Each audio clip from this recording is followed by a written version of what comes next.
Okay, right. I think everyone's in. So I'd just like to welcome everybody to this this morning and for joining us for this FWAG webinar.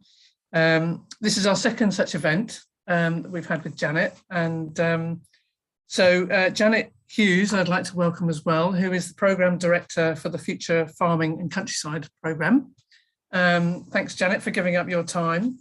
And because Janet's time is so precious, we don't have long this morning. So I'm basically going to open it up to Janet and then to you to ask questions. So as Alan said, if you could put your questions in the Q&A, we've already got some questions that you've sent in prior to that, and then we'll just get on with asking as many questions as we've got time for. So really, it's over to you, Janet. Brilliant, thanks very much, and thanks everyone for dialing in on this, what is here, and some of you have said in the chat for you too, a lovely sunny morning. It's really lifting my spirits having sunshine in January. I don't know about you, but I normally hate January for its cold darkness, so this is great. Lovely to see you all this morning. Last time I came to a FWAG seminar, I think was April last year, so there's a lot that's happened since then.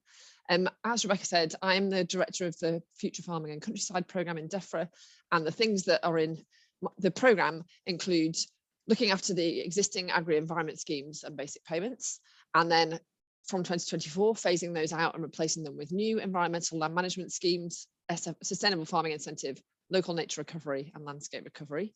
And we can come back to what they involve, no doubt, during the questioning. We're also introducing support for farm productivity, innovation, research and development. And there's been a number of things that have happened on that, which I'll come to in a minute. And we're also looking at regulation and enforcement of the rules in the countryside and farming. So we've got regulation, we've got incentives through schemes, and we've got productivity. And taken together, what we're trying to achieve through all those interventions is to allow farmers and encourage farmers and enable farmers to do more for both the environment and food production at the same time. And we know from organisations like yours, lots of farmers are already doing lots of the things that we want to see. This is about supporting those who are already doing nature-friendly farming, climate-friendly farming, and also paying you to do more of that and encourage more folk to come on board and undertake those sorts of activities. And the outcomes we're trying to achieve are for farm productivity, where we want to see a prosperous, competitive, vibrant agriculture sector producing the food that the country needs, and also much better environment and climate and animal health and welfare outcomes from the sector. A few things that have happened since I last saw you last April, quite a lot actually. We've launched the Sustainable Farming Incentive pilot, and we were really pleased to get 938 farmers applying for that pilot. We've got, I think most of those have now got an agreement, but we've still got a few to work through. And we can come to why that is and what we've learned from it if we like during the questioning. But we had some of our first webinars this week to welcome farmers on board to the pilot, and it's really exciting to be getting going with those pioneers.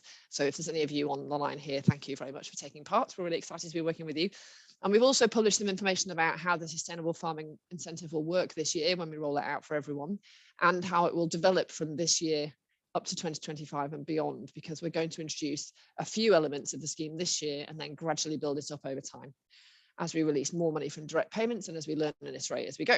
So that's Sustainable Farming Incentive. We also in January published some information about the other two schemes, local nature recovery and landscape recovery. And I posted a link in the chat to that set of announcements in case you missed them, because they were just in the new year. And the Secretary of State made a speech at the Oxford Farming Conference, and we published some information about broadly what we think the local nature recovery scheme will look like and how it will relate to Sustainable Farming Incentive, and some information about the first round of landscape recovery projects, which will be looking at biodiversity and water. Also, in other news, we've had the Farming in Protected Landscape scheme now up and running, and we've just decided that we're going to operate an ongoing application window for that rather than a time-limited application window. And that seems to be going down quite well with farmers in protected landscape areas. We've made some progress on our farming investment fund, where we've launched 2 now rounds of funding in the larger grants category and one of the small farming equipment technology grants category, and we were very oversubscribed with applications for that scheme, which we were really pleased to see. We've got our resilience fund up and running, so this is free business planning advice for farmers through trusted existing advisors, both charities and businesses. And we've been carrying on our work on regulation and enforcement, and we've been particularly investigating slurry and slurry management, both from the perspective of what investment do we need to make through grants, but also how do we need to change the regulatory environment and what incentives do we need to put in place so that we can eventually get to a position where slurry and manure are treated as resources and managed as resources, not as waste materials, which I know many of you will already be doing on your farms. And through all of these things, we're taking an incremental approach to rollout, which means that it's more messy than it would be if we just launched everything on one day, but it's more likely to be successful because what we're doing is learning and iterating as we go. So between launching the pilot and announcing the details of the rollout of the Sustainable Farming Incentive Scheme, we learned an awful lot about how the standards need to work and how the application process needs to work, just to take an example. So we can get into how that iterative rollout is going in the questions if you like. And what we're trying to do through the schemes is provide a range of options so that whatever type of farm you operate and whatever type of preferences and business model you have, there'll be something in these schemes for you.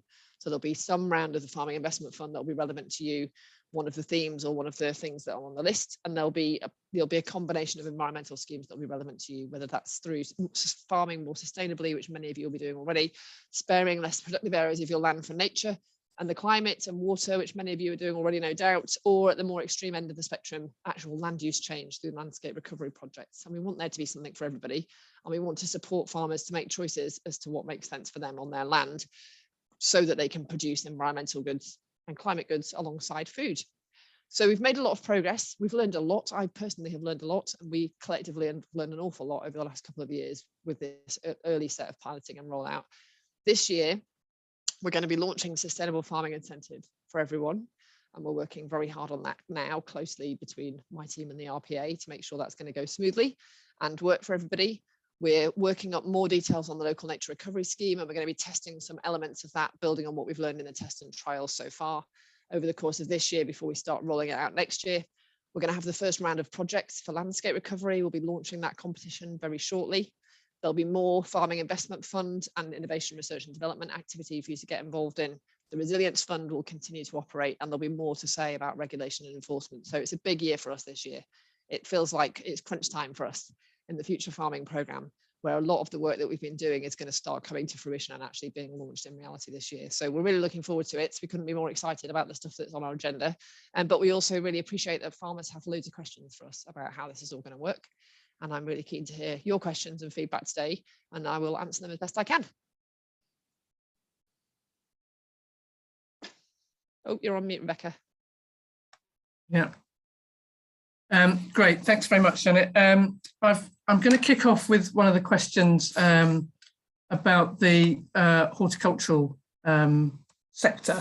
And I've got a question from Pat, one of my colleagues, and I know it also relates to Paul down in the southeast. So has the horticultural fresh produce sector been involved in any tests and trials or in the co-design of SFI standards? And if so, have any barriers been identified that would make it difficult for that sector to fully partake in ELMs?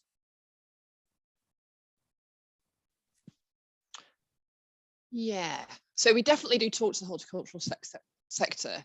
Are there any tests and trials? I don't know, actually. I need to test that and find out for you, and I will, and I'll tweet that information later today because I can't think off the top of my head. But I think we do engage with the horticulture sector. We really want the horticulture sector to be able to benefit from both the productivity side and the environmental land management side. Part of what's tricky about that is often the horticulture sector don't claim BPS and are smaller. And so one of the things we have to do is extend SFI to include those who don't claim. Oh, there we go. Paul Cobb says he did one. So there you go. I didn't want to say definitely yes without being able to think of a particular example in my head because there are 70 and I couldn't think which one. So yes, we have had tests and trials for the horticulture sector. So they're smaller often, and we need to make sure that we've got things in our schemes that work for farms in that smaller setting, and that we can actually accept applications from people. So that's one barrier. We included some items in the Farming Investment Fund specifically for horticulture, having consulted with the sector. In the Farming Equipment and Technology Fund, we didn't see huge take up of those things, interestingly. So we need to do some reflection again with farmers in the sector to see why is that? Was it the wrong things? Was it that we didn't market it sufficiently strongly because the horticulture sector aren't used to seeing things that are relevant to them, or what? So we got things to learn there for the next round of that fund to make sure that it really works for the horticulture sector. And then I think there's a sort of range of related issues for horticulture to do with labour market issues and supply chain issues, which are particularly affecting the horticulture sector, I know. And those aren't in my remit, but they are, I know, very relevant to the question of your business being able to operate effectively and take part in these schemes and produce environmental goods alongside food.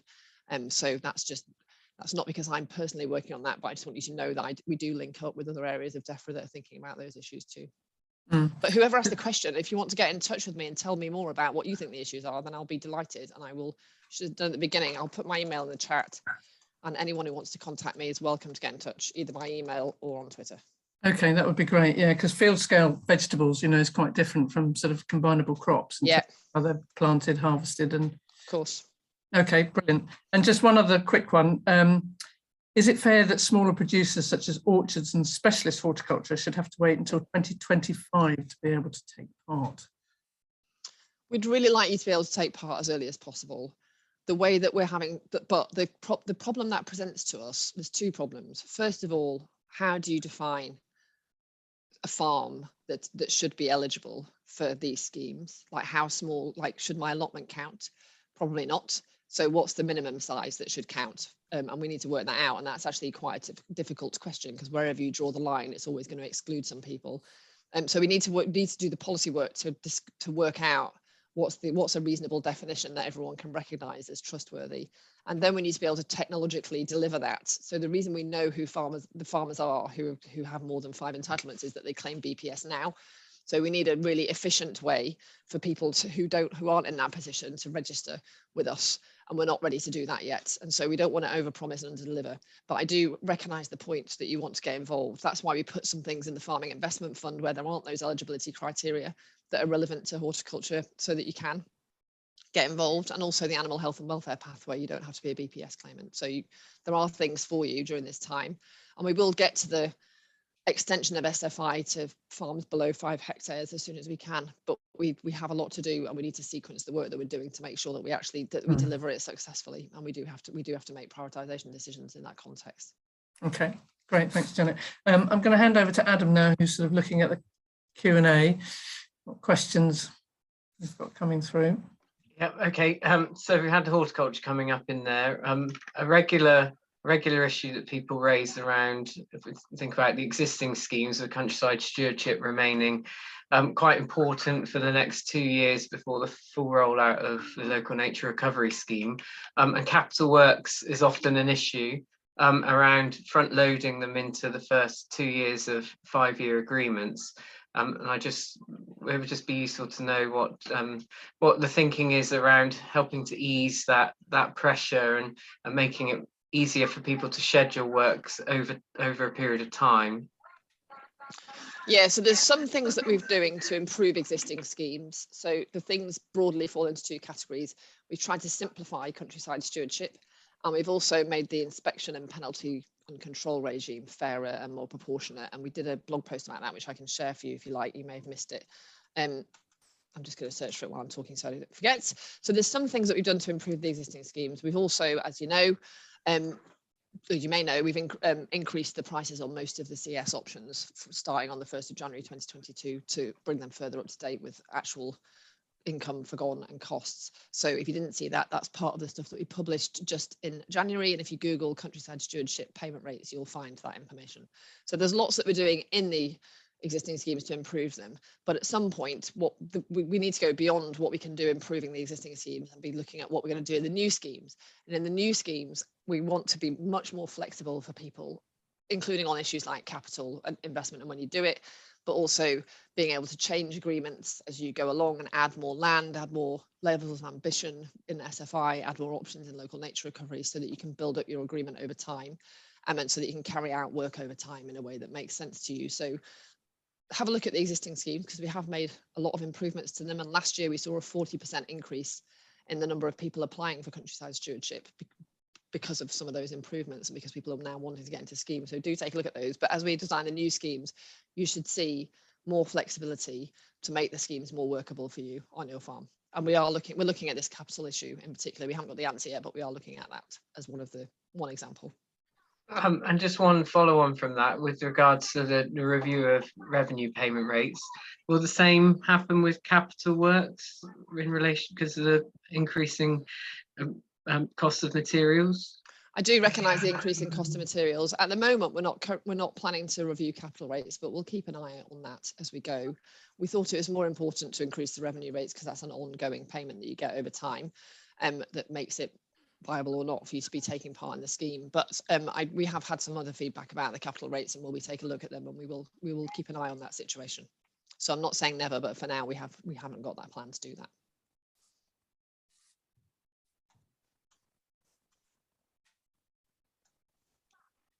I'll carry on with, we'll move on to the future schemes. There was just one more common question that came up around existing agreements, particularly around those that are in high level stewardship.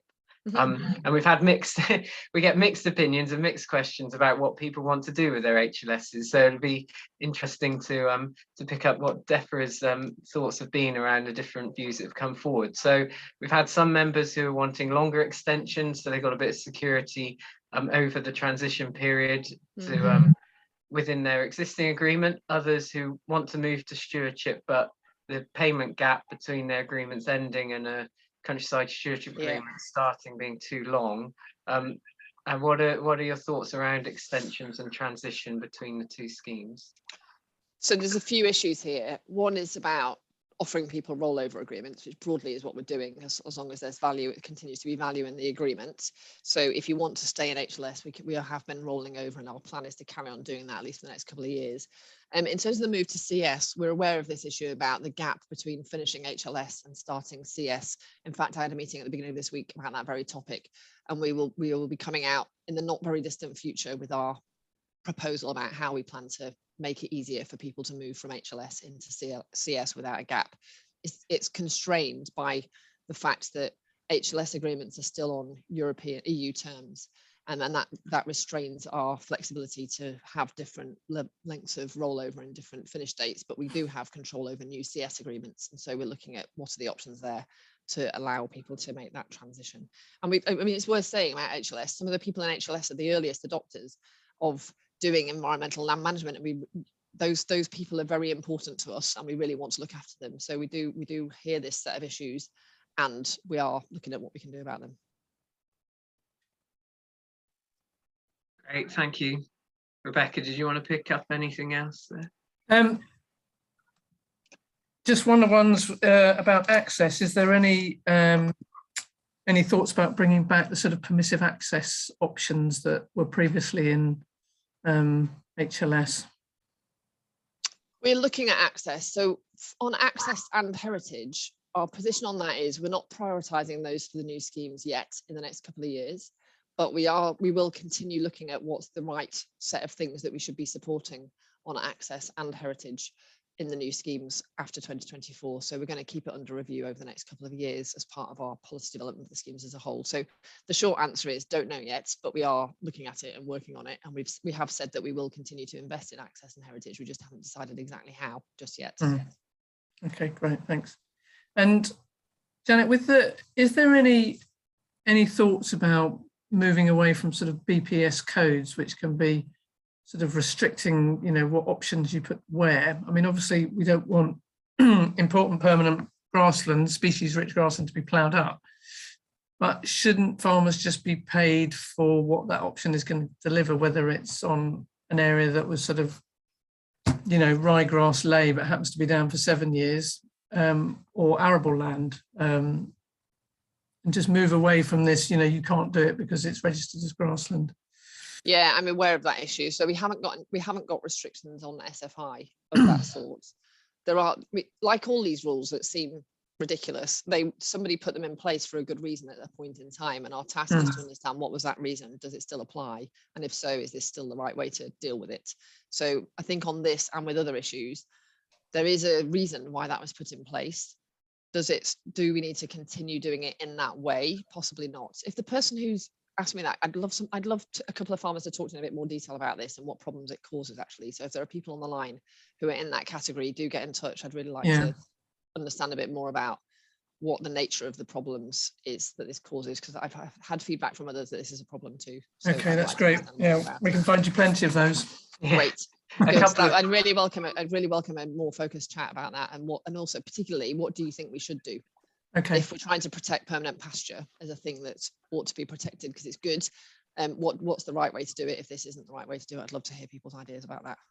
Great. I mean, some very quick specific examples. One would be farmers recording, quite rightly, traditional orchards on their farm, but the only options they go into in stewardship are grassland, and that's ineligible. And farmers growing permanent crops like miscanthus or something like that, which is recorded as permanent crop on their BPS land use, but there are potentially buffer strips and arable options that could be used alongside those. So those are two classic ones that come up. Yeah. But then it gets even more then there are plenty of other issues with more common options as well that come up. Yeah.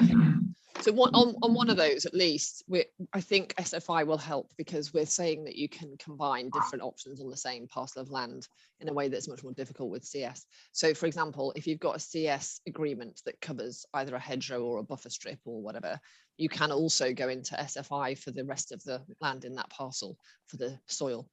And we've made that rule for this early rollout from this year in order to allow you to have that flexibility of mixing different things on the same parcel.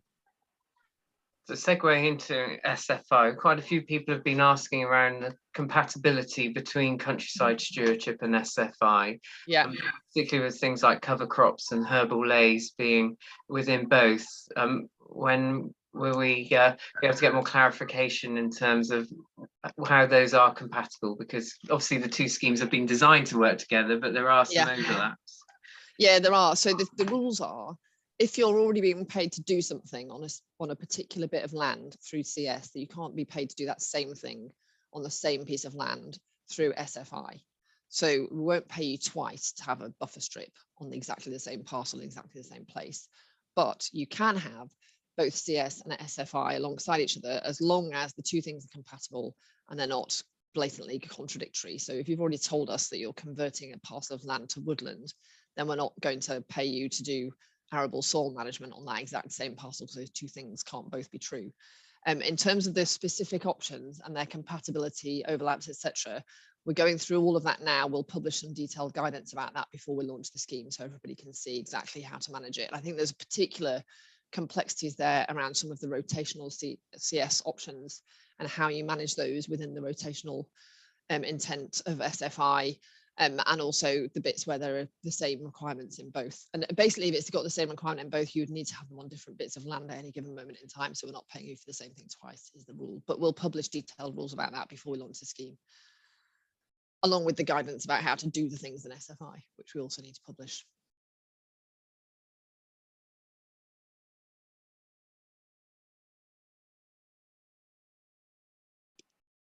I'm just thinking about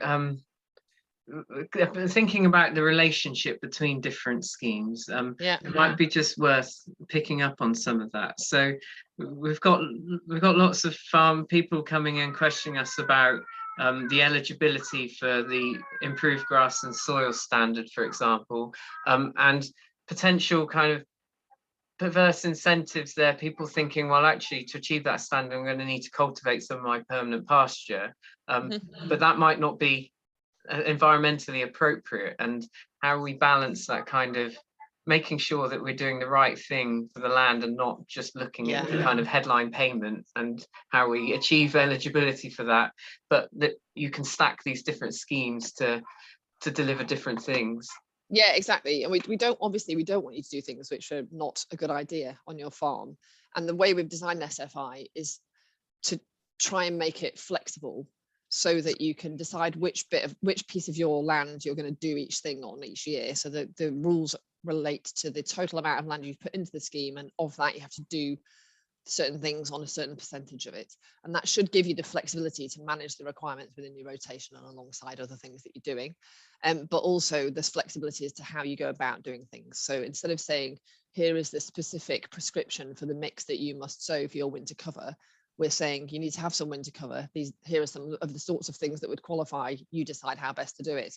And if you've got permanent pasture, you can sow into that, can't you? And that will give guidance about how you can do that too. But the guidance will be like a recipe for you to look at, adjust for your particular setting in the way that makes sense for you, and then apply it. And what we're really trying to achieve here is supporting people to make good decisions for their particular setting. We're not trying to tell people what to do or give you prescriptions that end up with you doing something that's perverse and doesn't make sense on your farm setting. But this is one of the things that This is quite a big shift, obviously, from CS, where we said, here's the prescription, do that or we'll punish you. It's a very big shift from that to here is the outcome we want you to try and deliver, whether that's winter cover or add organic matter or what have you. You work out what's the best way to do it in your setting.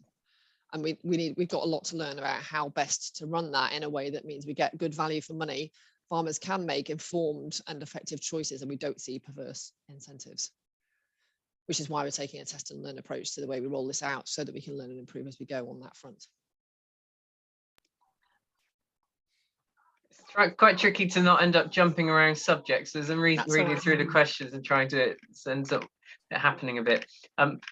We're finding a few comments in the chat and the question coming around sort of the frustrations around the administration of schemes and experiences with getting the process for getting applications in, delays in receiving agreements, and then errors in processing and inconsistencies in some of the messaging coming back from those processing schemes. As we're adding up and stacking up more and more potential agreements people might be in, I think there's quite a lot of concern as to the smoothness of those processes. Yeah, and I can see why there would be. So the first thing to say about this is this complexity is temporary, and it arises from us rolling out the new schemes alongside existing schemes in a phased way. If we were to just crank the handle overnight, you wouldn't have the complexity of running things in parallel, but you would probably cock it up. So we think it's important to optimize for actually successfully delivering the schemes, but it does mean we've got this short period of time where we're running the existing schemes and the new ones at the same time. And that is complicated to administer, and it's complicated for farmers. What we're doing to minimize that complexity is we're looking to, obviously RPA are looking at improving all of their processes, and they have made lots of improvements in recent years in terms of making payments on time and processing queries and all of that kind of stuff. But we know there's further to go, and my team and the RPA work very closely together. And the way that we're approaching this is, first of all, we're going to have a single place that you can go to find all the things that you're eligible for and might want to get involved in, so that you don't have to learn all of the Defra speak in order to understand what the range of schemes is that you can get involved in. So so when you log in, you won't care whether you're going into landscape recovery or SFI. You'll just see the range of things that are available to you, and you'll be able to pick the ones you want and construct an agreement that works for you. So that will simplify it from the user and farmer perspective. And internally, what we're doing is looking at what's the entire process from the person thinking they want to come into an agreement, to applying, to getting their agreement, to then getting paid, to manage the agreement, to exiting it. Where are the bits that currently have problems, cause delay, cause pain, cause error? And in a priority order, we're working through them all to see what can we do to simplify this, to either take it out of the process altogether or simplify it or improve it. So you should see over the next couple of years, just all the time, things getting better and better based on us prioritizing where the problems are and fixing them. So when I come back in another year's time, hopefully we'll be getting lots of people saying, we've really noticed actually when you rolled out SFI, it was much simpler, and we were surprised by how simple it was and how easy it was to apply and how swiftly it was all dealt with. So you can hold me to account for that in a year's time once we've rolled it out. Janet, do you think we're ever going to go back to producing an application pack, or is it always going to be online from here on in? I mean, I understand why. I think having, once SFI is relatively set, will there be a position where farmers can just sit and have a cup of tea and flick through all the various options without, because I find when it's online, people write online, they don't always know when to stop.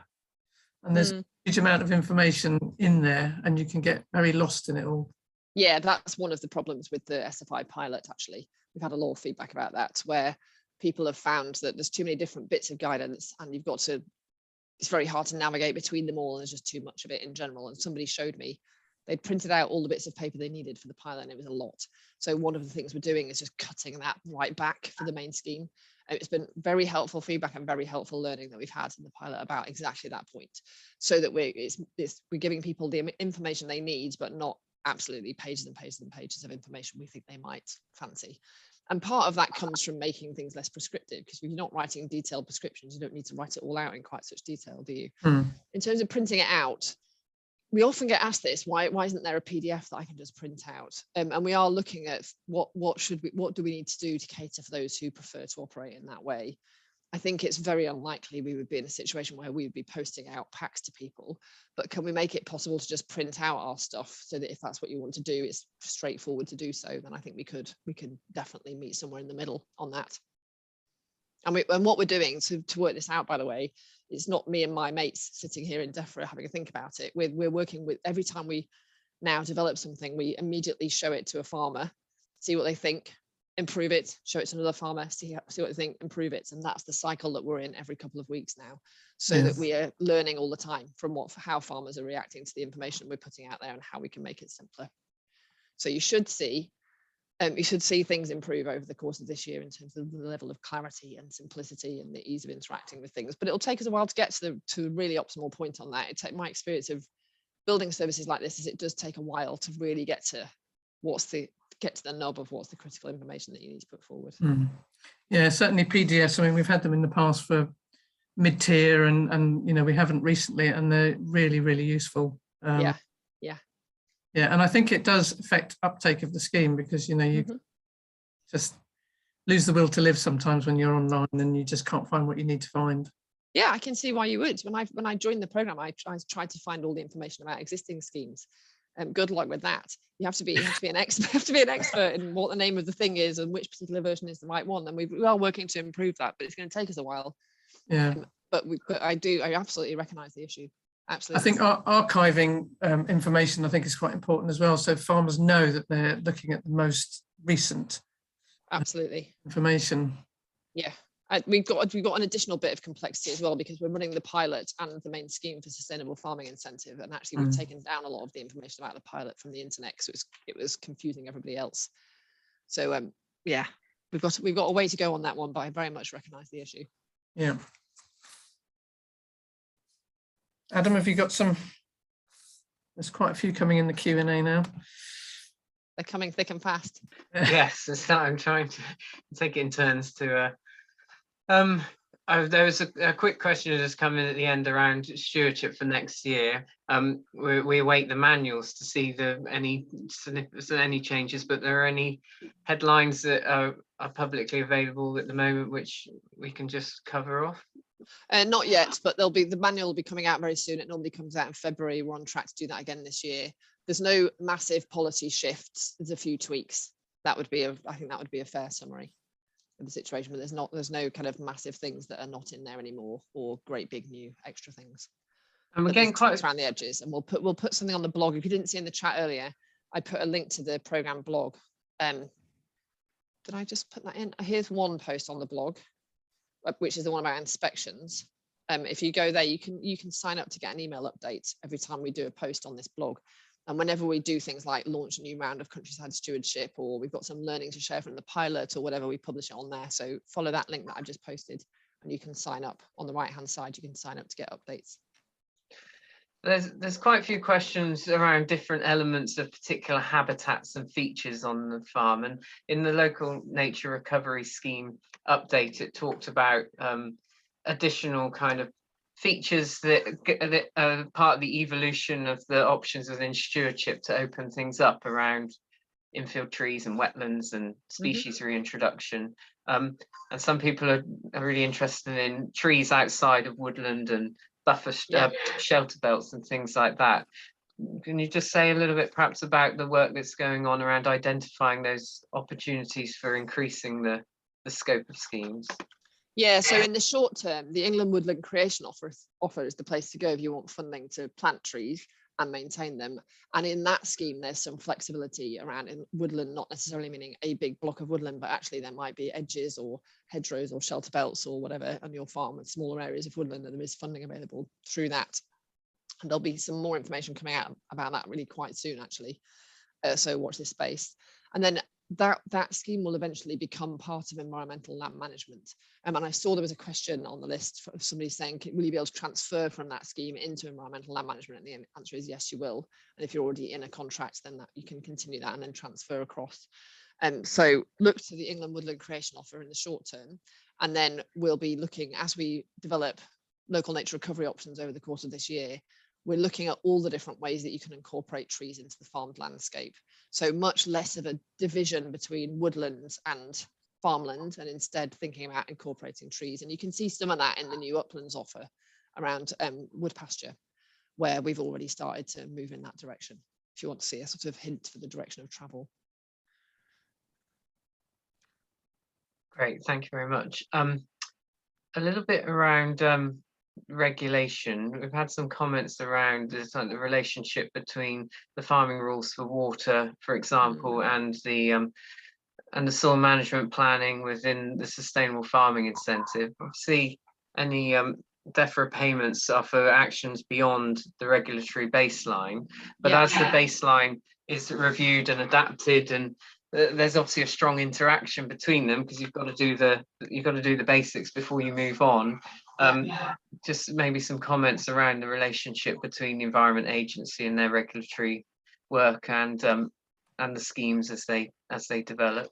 Yeah, so I mentioned earlier on, we're looking at manure and slurry management in particular, and we're trying to look at that not from the perspective of just how do we regulate this or how do we incentivize that, but instead in the round, how do we create a system in which manure is a resource that can be used in a way that's good for the farm, good for organic matter in the soil, but doesn't pollute the watercourses. And we know we do have a big problem with polluted watercourses as a result of slurry. So there's a working group which the Environment Agency is involved in, my team is involved in, looking at the regulatory aspects of this. There's a joint team also looking across regulation, investment in slurry storage and capital investments and incentives through SFI and others to make sure that we have a joined up, coherent approach overall.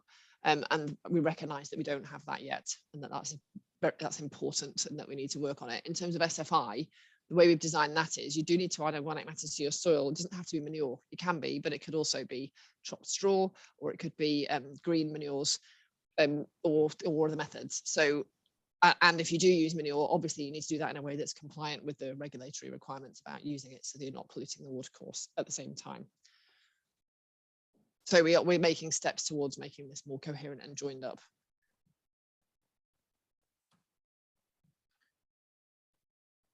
I think the funding increases, Janet, have been really welcome. But are you going to continue to work around the sort of the profit foregone sort of metric, or are you going to look at different ways of viewing, how farmers create these habitats, which can be expensive, time consuming?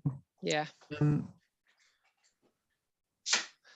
Yeah, so there's a few different elements to this. The first is that there are some aspects of income foregone plus costs can be helpful as a way of working out how much to pay if you apply it in a way that is fair and recognises the actual income foregone and the actual costs. And at the moment, for SFI in particular, we think using an updated method for calculating income foregone plus costs, which is more fairly reflects actuals rather than out of date, much lower estimates. We think that's a reasonable thing to do. We have looked at payment by results as a possibility, and either is that being the entire payment or some kind of bonus if you get extra results.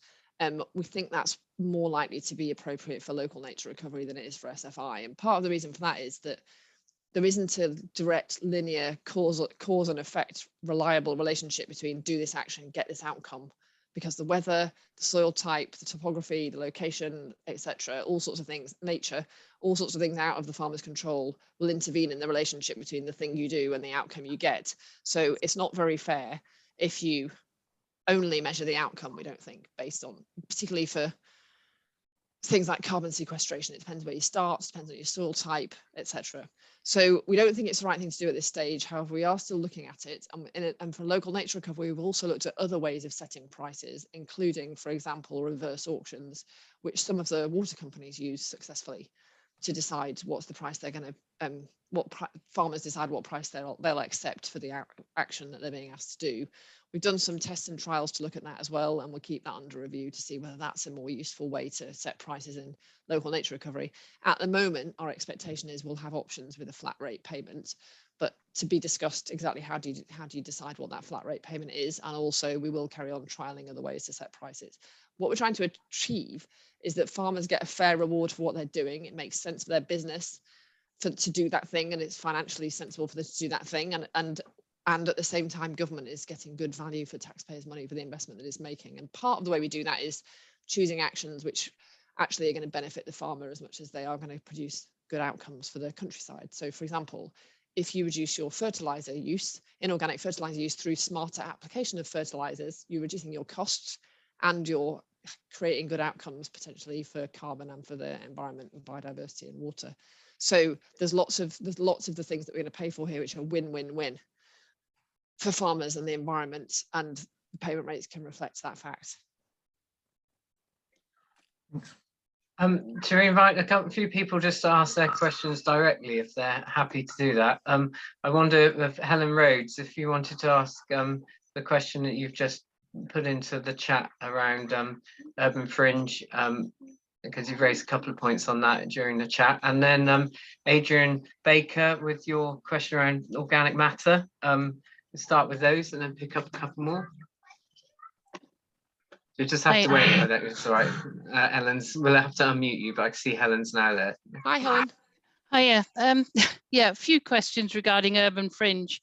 We're just wondering sort of why the focus is so much on protected landscapes if it's about health and well-being and not on urban fringe land. And equally, like educational access, if that's health and well-being, then surely that should be higher up the priority list. Maybe that's a minister influenced issue, I'm not sure. And another big issue that concerns me is the phosphates. You know, we've been told by the Environment Agency that they can't determine agricultural phosphates from any other phosphates. So if you're on the urban fringe, you've got discharge from septic tanks, possibly from industry.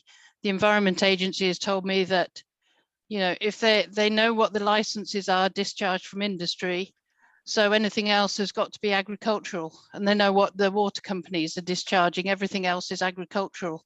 And I'm kind of concerned that we're going to get hammered, because I know any number of septic tanks flow into ditches or discharge into ditches around us. So there's lots of issues, and I do know there are only 4 of us on your Zoom meeting to discuss it, but I'm worried we're going to get forgotten about again. Thanks, Helen. It's a really good set of questions. So on the environment, I can't speak for the Environment Agency, obviously, because they're an independent regulatory body, but the point you're making about phosphates reinforces what I was just saying about payment by results, where what we're going to pay you for is actions which, if taken on farmland, would, generally speaking, reduce pollution in watercourses from phosphates, and not check your local river and determine from that how much we should pay you, because there are other factors that can influence what happens in that river, aren't there? So that's part of the picture. The other part of the picture is in local nature recovery. One of the things that we're trying to achieve through that goes beyond what we currently do in CS is to support local collaboration to set priorities and local collaboration on action. So that if there's a particular catchment area, for example, and everybody agrees that they're all going to do things to reduce phosphate pollution because that's a local priority, is there some way that we can support that local join up and collaboration so that all of the actions everyone's taking together actually achieve the results? Because there's no point in one farmer in a catchment doing great things if everybody else in the area, industry included, is discharging pollutants into that watercourse. So the local collaboration and priority setting aspect of local nature recovery is really important from that aspect. And from what we know of cluster farms and from some of our test and trial farmers, when they do get together with others, farmers really enjoy that sort of collaboration and the knowledge that they're all working together in a local area to achieve those outcomes. And we've seen some really good examples of cluster farms and other groupings getting together to set priorities and pursue outcomes in that way. So we think there's plenty to play for there. It's not for everybody. And you'll still enter into an individual agreement, by the way. So it's still just you just saying, I'm going to do these things on my land. But what we want is for everybody in that local area also to do the similar things and to support that. And then on the urban fringe, the schemes that I'm talking about here, sustainable farming incentive, local nature recovery, those are universal. They're not specific to protected landscapes, and they will include the urban fringe for exactly the reasons that you talk about. And the access options would also include the urban fringe. So the farming and protected landscape scheme is a specific scheme recognizing the particular issues in protected landscapes around access, heritage, beauty, and the environment. But that is, relatively speaking, as a proportion of the budget, not a large amount of money. The vast majority of the money is going into SFI and then local nature recovery and landscape recovery, and those are everywhere. So the urban fringe is absolutely not excluded, and we do absolutely recognise the importance of it in all these schemes. Can I? Thanks for the questions. Yeah, sorry, can I just come back on that? I do Yeah. have one concern that Sure. certainly in stewardship, we've been penalised because of the sort of impact of the urban population thinking they have a right to roam. Yeah. Is there going to be support for us to try and, I appreciate the flexibility, hopefully you should get away from that, but you know, if you want to achieve environmental gain to an extent, we need to try and stop people going everywhere. And is there going to be support to advertise that it's not open access?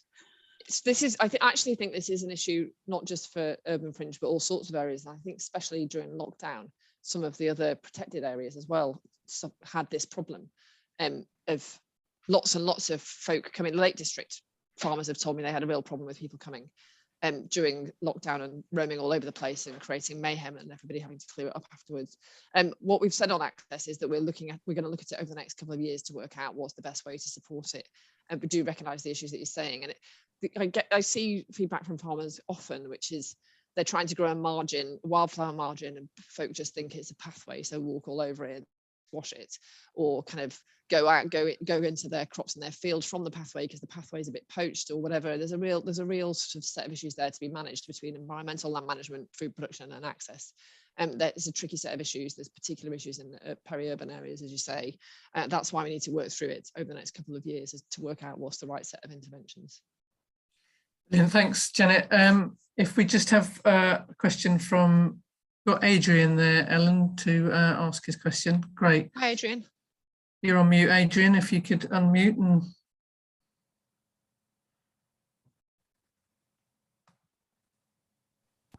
brilliant. Is that unmuted?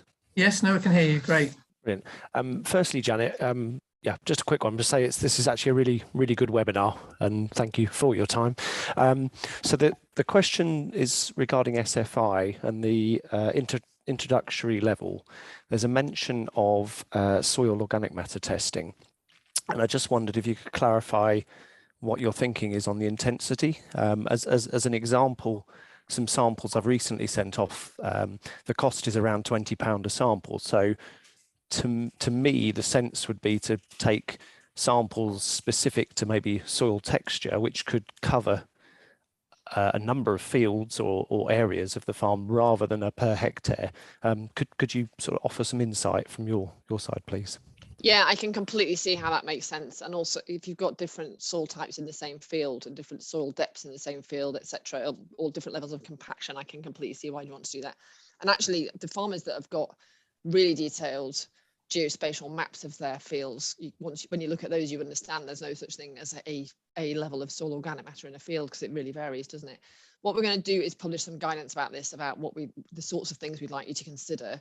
What we want is to create enough flexibility in that guidance to allow you to do what makes sense for you on your farm, because the point of this is, the point of having the soil organic matter test in the standard is to encourage and enable more people to do them so that you can get useful information to inform the other stuff that you do.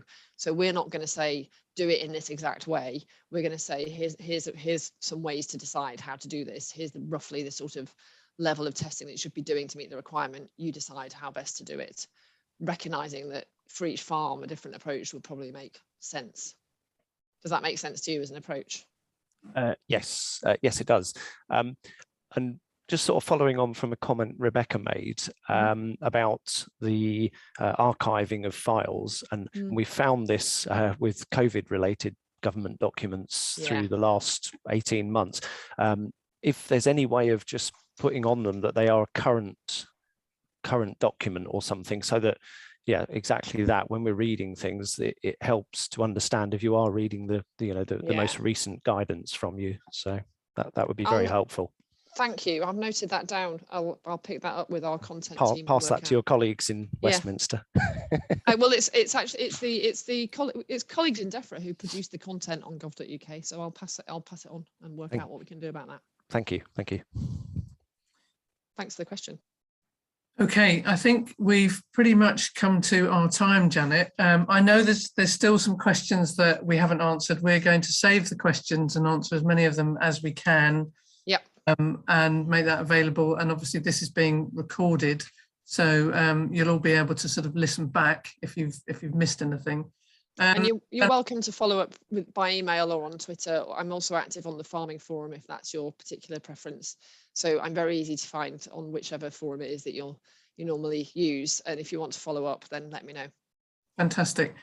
So it just really leaves me to say, Janet, thank you very much again for giving up your time and answering all these diverse questions that we have. Yeah, so that's been fantastic. Thanks very much for having me. Really enjoyed the discussion. Yeah, great. Thank you very much. And thanks everyone for asking such great questions and for joining this morning. Thanks everyone. Yeah, thank you everyone. I'm going to stop the recording now.